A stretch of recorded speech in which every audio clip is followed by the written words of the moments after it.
We had 6 kids in our family. At nights, what we would do is the person that could name the car, make, model, year, color, and you wound up getting points. And the person that had the most points had their hand in a cookie jar. Reggie Jackson's love for cars came almost as early as his love for baseball. But as a collector, he got into the business just in case his career on the diamond didn't last. I figured I'd play baseball until I got old, which was about 30 years old. I thought when I got to 30, I'd be old, which was crazy, of course. But I thought if I could, put together 10, 12, 14 cars, I'd be able to carry myself over financially to the next job.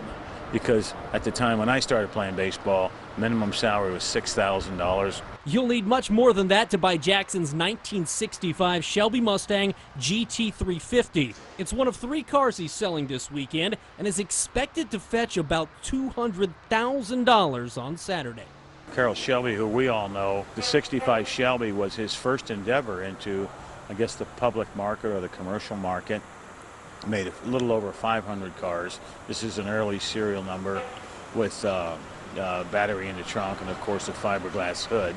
So it's got some value, and in collecting cars for me, whether it was a 67 Corvette or a 356 Speedster Porsche, there are some cars that just become icons, and certainly the 65 Shelby is one of those. Now, if Reggie Jackson is an expert on 2 things, it has to be cars and baseball. And according to Mr. October, the 2 actually have quite a bit in common. Playing a game of baseball and getting 3 outs, or umpire says strike 3 and you have no say-so or no recourse. If you buy the wrong car, you can go out and buy a different one. But if you strike out and the umpire calls you out or whatever it may be, you got to wait a little while before you come back and get a second chance. There's no arbitration.